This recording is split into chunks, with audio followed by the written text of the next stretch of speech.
آباد کو یرغمال بنایا گیا ہے، ہر جگہ بیریکیڈز رکھے گئے ہیں، اور جو نیب کورٹ ہے جو آزاد کورٹ ہونا چاہیے، جس میں لائرز کو آزادی ہونا چاہیے کہ وہ پہنچ سکیں، عوام کو آزادی ہونا چاہیے کہ وہ دیکھ سکیں، یہ نہ کوئی ملٹری کورٹ ہے،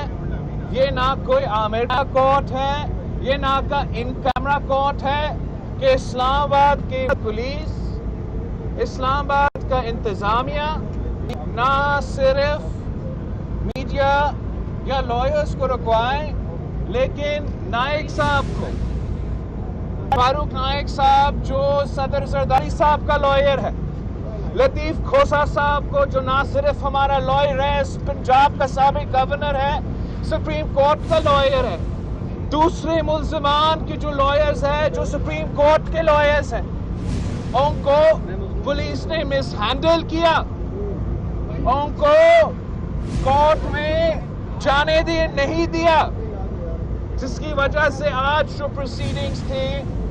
وہ دیر بھی شروع ہوئے اور انٹرپٹ بھی ہوئے،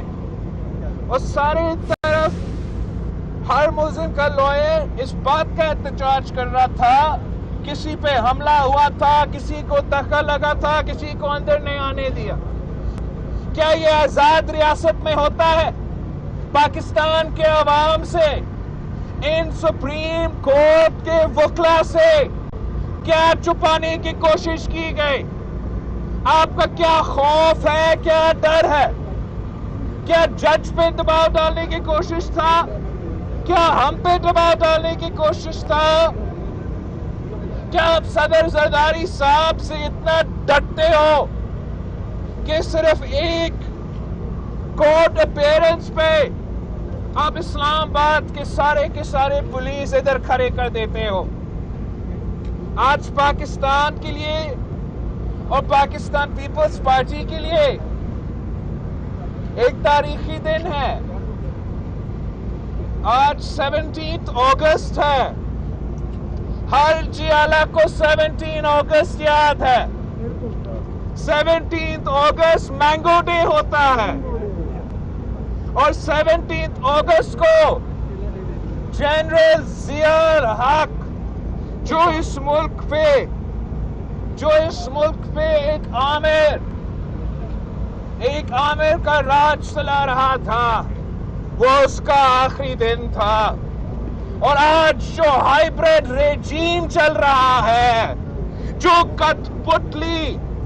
اسلام آباد کا وزیر اعظم ہاؤس میں بیٹھا ہے مگر ان کا دور کہیں اور سے ہلتا ہے،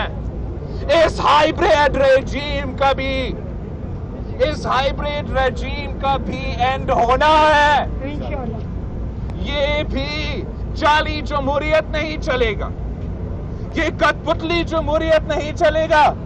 جہاں آپ سمجھتے ہو کہ وزیر اعظم کو بھی کٹ پتلی کی طرح چلائے، میڈیا کو بھی کٹ پتلی کی طرح چلائے، ججز کو، نیب ججز سے لے کے پتہ نہیں کون سے حد تک ان کو بھی کٹ پتلی کی طرح چلائے، اور اپوزیشن پہ دباؤ ڈال کے نیب کے تھرو یا کیسز کے تو دباؤ ڈال کے ان کو بھی کٹ پتلی کی طرح چلانے کی کوشش کر رہے ہو۔ آپ کا یہ کوشش ناکام ہوگا۔ میں باقی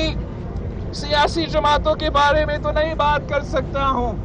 مگر پاکستان پیپلز پارٹی نے یحییٰ خان کا قیامیت کا مقابلہ کیا، ضیاء الحق کا آمریت کا مقابلہ کیا، مشرف کا آمریت کا مقابلہ کیا، اور آج بھی اس کٹ پتلی حکومت کے خلاف مخالفت کر رہی ہے اور کرتی رہے گی۔ ہم محسوس کر رہے ہیں کہ ہم پہ دباؤ ہے، ہم محسوس کر رہے ہیں کہ ہمیں دھمکیاں دی جا رہی ہیں کہ ہم بھی لائن میں آ جائیں، ہم بھی اسکرپٹ کو فالو کریں، ہم بھی مانیں کہ 18th امینڈمنٹ میں ترمیم ہو، ہم بھی مانیں کہ NFC ایوارڈ میں چینجز ہو، ہم بھی مانیں کہ اس ہاؤس سے کالا قانون پاس ہو، لیکن ہم کل بھی ان دباؤ میں نہیں آئے، آج بھی ان دباؤ میں نہیں آئے، اور کل آگے جا کے آپ دیکھیں گے کہ میرا موقف چاہے وہ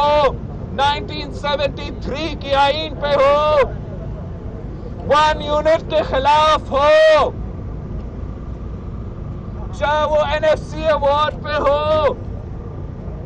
چاہے وہ جمہوری حقوق پہ ہو، انسانی حقوق پہ ہو، اس ملک کے غریب عوام کے معاشی حقوق پہ ہو،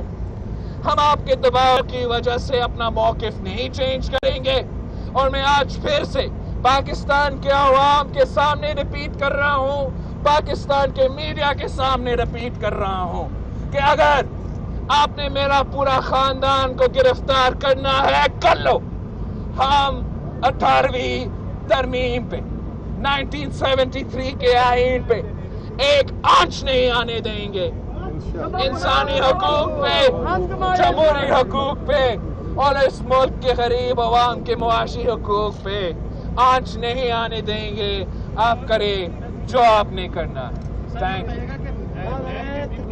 پروسیکیوٹر کا جو رویہ تھا وکلاء کے ساتھ، جس طریقے سے انہوں نے وہاں پہ جو زبان استعمال کی، کیا اس کی کوئی تاریخ؟ جب آپ کے پاس کوئی کیس نہیں ہوتا، جب آپ کے پاس کوئی آرگیومنٹ نہیں ہوتا، تو آپ کو پھر گالی پہ، ابیوز پہ ریلائی کرنا پڑتا ہے، فورس پہ ریلائی کرنا پڑتا ہے۔ آج آپ نے دونوں چیزیں دیکھی۔ آپ نے دیکھا کس طریقے سپریم کورٹ کے لائرز کے ساتھ بدتمیزی کی گئی، انتظامیہ کی طرف اور پولیس کی طرف بدتمیزی کی گئی، اور آپ نے دیکھا جس طریقے سے نیب کا لائر جس کے پاس کوئی آرگیومنٹ نہیں تھا، جس کے پاس کوئی کیس نہیں تھا، وہ اپنا فیلو لائرز کو گالی دے رہا تھا۔ اگر یہی رویہ چلے گا، آج یہ ہمارے ساتھ ہو رہا ہے، کل یہ کسی اور کے ساتھ ہو سکتا ہے۔ ایک اور کیس، یہ تو بڑا عجیب بات ہے کہ اسی نیب کورٹ کا کسی اور جج کہتا ہے کہ گلوبل پینڈیمک ہے۔ صدر زرداری صاحب کا میڈیکل بیل ہے، میڈیکل گراؤنڈز پہ صدر زرداری صاحب کے انڈرلائنگ کنڈیشنز ہیں، ہم اس کو ایگزیمپشن دیتے ہیں، وہ ویڈیو لنک سے آئے۔ دوسرا جج جو اسی کورٹ میں بیٹھتا ہے، اس کے لیے اس کورٹ میں گلوبل پینڈیمک نہیں ہے، اس جج کے لیے کووڈ کچھ چیز ہی نہیں ہے۔ وہاں تو صدر زرداری چاہے اس کے پاس انڈرلائنگ کنڈیشنز ہو، جہاں صدر زرداری کا ڈاکٹرز کہہ رہے ہو کہ آپ اپنے آپ کو انڈرلائنگ کنڈیشنز کی وجہ سے ایکسپوز نہ کریں، اس کو زبردستی پیش کروائے جاتے ہیں، اور پھر آج کے دن پہ کیس بھی آگے نہیں چلاتے تاکہ ہم ایک اور دن پہ ایک اور رسک لیں اور صدر زرداری صاحب کو اگلی پیشی سے پھر سے ایکسپوز کریں۔ یہ میرے ساتھ اور میرے خاندان کے ساتھ سائیکولوجیکل گیمز کھیل رہے ہیں، وہ دھمکی دینے کی کوشش کر رہے ہیں کہ اگر میں اپنا موقف سے نہیں ہٹتا ہوں تو میرے والد کے ساتھ، میرے پارٹی ورکرز کے ساتھ، میرے پارٹی کولیگز کے ساتھ انتقامی سلوک کیے جائے گا۔ لیکن میں اپنا موقف سے پیچھے نہیں ہٹ رہا ہوں، اور وقار صدی صاحب آپ میرے وٹنس رہیں گے کہ میں اپنا موقف پہ قائم ہوں۔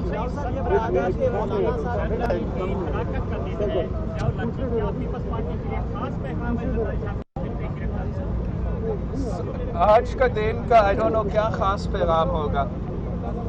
کچھ تو پیغام کسی کو تو دینے کی کوشش کر رہے ہوں گے۔ آج کا دن کا ہم اس طریقے سے تو ہم آج کے دن کے حوالے سے اتنا تو سوال پوچھ سکتے ہیں کہ آج تک اس ایشو کا، اس انسیڈنٹ کا، اس ثانیہ کا نہ کوئی انویسٹیگیشن ہوا ہے، نہ کوئی فالو اپ ہوا ہے۔ آخر ایک پاکستان کا عامر جو وردی میں تھا، جو صدر کا کرسی پہ قبضہ کر رہا تھا، ساتھ ساتھ امریکہ کا سفیر بھی ہو، دوسرے لوگ بھی ہو، اس کا تو آج تو 2020 ہے، آج تک آپ کو نہیں پتا، مجھے بھی نہیں پتا کہ اگست 17 پہ کیا ہوا۔ صاحب یہ بتا دیں کہ آپ ABC میں شرکت کریں گے، آپ کی میزبانی ہے۔ زرداری صاحب کی صدر کو جیل کاٹ چکی ہے، واقعی آپ نے قائل کیا یہ صورتحال ہے، تو کیا آپ نہیں سمجھ رہے کہ ہمارے آپ کو آگے کیا صورتحال ہوگی، کیا انصاف کی توقع ہم کرتے رہتے ہیں اور امید ہم کرتے رہتے ہیں۔ اس لیے اگر ہم جو جمہوری قوتیں ہیں، ہم عدالتیں میں امید نہیں رکھیں گے، اگر ہم عدالتیں میں امید نہیں رکھیں گے تو کون رکھیں گے؟ ہم نے یہ جمہوری پرامن راستہ قانون کا راستہ اپنانا ہے. جہاں تک انصاف کا امید ہے، ہم آج تک انتظار کر رہے ہیں کہ شہید ذوالفقار علی بھٹو کا پھانسی، شہید ذوالفقار علی بھٹو کا شہادت، شہید ذوالفقار علی بھٹو کا عدالتی قتل کا، اسی عدالت سے ہمارا کیس پینڈنگ ہے. ریاست پاکستان کا کیس پینڈنگ ہے، پاکستان پیپلز پارٹی کا کیس پینڈنگ ہے. میں بطور شہید ذوالفقار علی بھٹو کا نواسہ کا کیس پینڈنگ ہے کہ اس کیس کو سنو، ہمیں انصاف دو. ہمیں اس کیس میں آج تک جو امیدیں تھے وہ پورے نہیں ہوئے ہیں. شہید محترمہ بے نظیر بھٹو قتل کیس آج تک انہی عدالتوں کے سامنے ہے. انہیں عدالتوں نے نوٹس ہی نہیں کیا کہ احسان اللہ احسان جو کہ اے پی ایس میں بھی ملزم ہے، جو کہ شہید محترمہ بے نظیر بھٹو کے اور دہشت گردی پاکستان پیپلز پارٹی پہ بہت سے الزام ہیں، وہ چلا گیا ہے، وہ نکل چکا ہے. کسی نے از خود کو نوٹس نہیں لیا، کسی نے نہیں سمجھا کہ اے پی ایس کے قاتل بھاگ چکا ہے، بگورا بن چکا ہے. ریاست پاکستان کا تاریخی ناکامی ہے کہ وہ نہ صرف اس دہشت گرد کو ٹرائل تک نہیں پہنچ سکتے، وہ اے پی ایس کے بچوں کو انصاف نہیں دے سکتے. وہ مجھے اور آپ کو کون سا انصاف دیں گے؟ کسی کے حوالے سے